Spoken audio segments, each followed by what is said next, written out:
children! Today we're going to be talking about a hypothetical key. Don't go crazy. When we play C on an oud, it's our lowest string. If we go up to the secondary fret, we have a D. Why? C to C sharp is the shortest distance between any two notes in the western air, which means our half step, or a minor second, or a semitone, thank you, Britain, we're going to go to a D, adding two semitones, or two half steps, or two minor seconds. It's the same, it just makes a major second. Well, to get this hypothetical key, we need to go up one more. We're going up a minor third all the way from C. That gives us our E flat, which brings us to a very interesting thing. D sharp is an E flat. And harmonically, we would have E flat, F, G, A flat, B flat, C, D, then E flat as a conclusion. When you say something like D, E, F sharp, G, A, B, C sharp, and D, when it's moving it up a half step, you would then just call it D sharp, E sharp, and because F was already a sharp, we would call it an F double sharp. Mind-blowingly fun. G sharp, A sharp, B sharp, C double sharp. Remember, we had two sharps in the key of D. F sharp and C sharp. Now they're F double sharp and C double sharp. And then it goes here. It's the same formula for our scale, do, re, mi, fa, sol, la, ti, do. However, we're reviewing it through the eyes of something so it helps solidify that we know D major.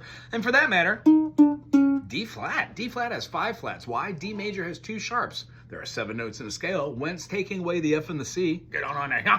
We still have 5 left. We'll just view it that way. Whoop, whoop, whoop, whoop. In the key of G, there is 1 sharp. How many notes in a scale? 7. Take away that note. How many flats in the key of G flat?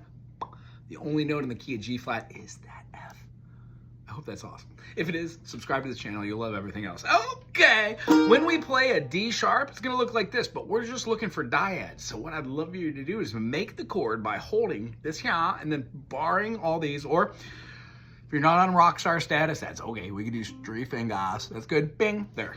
Same chord. But if you're looking for rock star status, it looks like a D major here. Start here. Work on lifting it so your nodes pop up. By doing this, you work on different ways of where your hand position is. Here's the secret. Take a deep breath, sit up straight, look in front of you. Don't look at your hands, even though you want to look over here and bend your head down and do one of these numbers. And then keep your thumb right in the back. Don't look at it. Look in a mirror or something, or look into a phone, or probably better a mirror. And then keep your fingers like this. And if you practice your individual notes like this, you will find that your fingers will just start feeling the distance between the nut and then like the 2nd fret. So you know where your chords are. So you kind of just feel it out. And almost everything you're going to do is going to be in a scale form.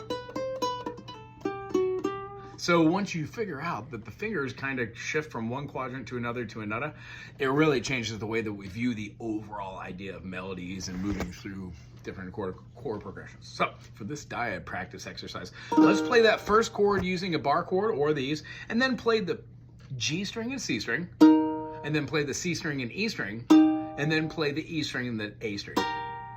When doing this, try for patterns. When you do this, you can do it in time signatures. 1, 2, 3, 2, 2, 3, 2, 3.